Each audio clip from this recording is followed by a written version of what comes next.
morning students. Now welcome in class 8. I am your Hindi teacher.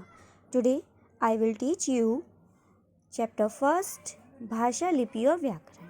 First of all हम इस chapter में जानेंगे भाषा लिपि और व्याकरण किसे कहते हैं. फर्स्ट पॉइंट इज भाषा. वह साधन जिसके द्वारा मनुष्य लिखकर, पढ़कर, बोलकर तथा सुनकर अपने भावों या विचारों का आदान प्रदान करता है उसे भाषा कहते हैं. फॉर एग्ज़ाम्पल, जैसे आप अपनी क्लास में या क्लास के बाहर कहीं पर भी जिन शब्दों का यूज़ करके आप बातें करते हैं उन शब्दों को हम भाषा कहते हैं. Okay. Next point is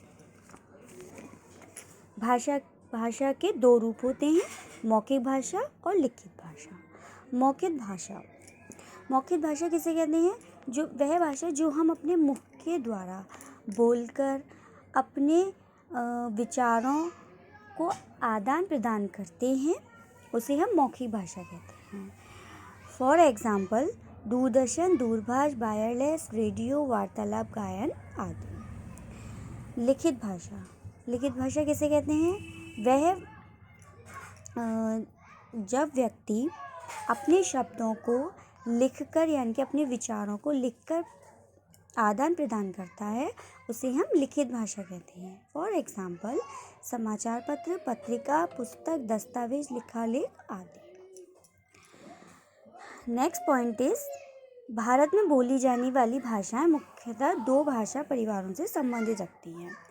first is Dravid परिवार, यानी कि इस भाषा परिवार में दक्षिण भारत के 4 राज्यों हैं, तमिलनाडु, केरल, कर्नाटक तथा आंध्र प्रदेश की भाषाएं सम्मिलित हैं, जैसे तमिल, मलयालम, कन्नड़ तथा तेलुगु. तमिल परिवार में 4 राज्यों की भाषाएं बोली जाती हैं. आर्य परिवार में 22 भाषाएं बोली जाती हैं, यानी कि 22 भाषाओं को मतलब हमारे भारतीय संविधान द्वारा 22 भाषाओं को मान्यता प्रदान की गई है, जो कि हैं असमिया, कन्नड़, गुजराती, तेलुगु, बांग्ला, मराठी, संथाली, उड़िया, कश्मीरी, डोगरी, नेपाली, बोडो, मलयालम, संस्कृत, उर्दू, कोंकणी, तमिल, पंजाबी, मणिपुरी, मैथिली, सिंधी आदि.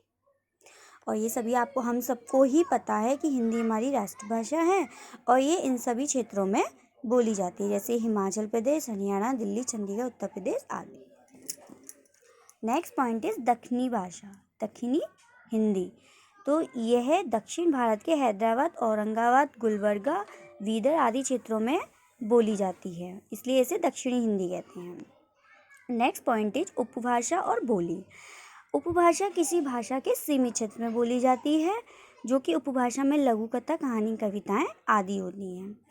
और बोली क्या होती है? बोली हर क्षेत्र में, हर राज्य में अलग अलग बोली जाती है. हर राज्य की अलग अलग, हर शहर की अलग अलग बोली होती है. फॉर एग्ज़ाम्पल, हरियाणा की हरियाणवी, भोजपुर की भोजपुरी, राजस्थान की राजस्थानी, बुंदेली, कन्नौजी आदि बोलियाँ हैं. ठीक है. नेक्स्ट पॉइंट इज लिपि. लिपि क्या होती है? यानी कि भाषा के लिखने का ढंग लिपि कहलाता है. ओके. और हर भाषा की लिपि अलग अलग होती है. फॉर एग्ज़ाम्पल, हिंदी की देवनागरी, पंजाबी की गुरुमुखी, संस्कृत की देवनागरी, मराठी की देवनागरी, अंग्रेजी की रोमन, उर्दू की फारसी, नेपाली की देवनागरी, बांग्ला की बांग्ला, संथाली की देवनागरी, जर्मन की रोमन. ओके. नाउ इसके बाद पॉइंट आता है हमारा व्याकरण. व्याकरण किसे कहते हैं?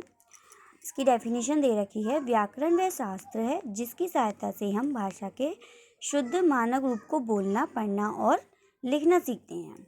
फॉर एग्ज़ाम्पल, सिंपल लैंग्वेज में जैसे जो शब्द हम लिखते हैं या बोलते हैं उन शब्दों का शुद्ध रूप से बोलना, उच्चारण करना हमें व्याकरण के ज़रिए ही होता है.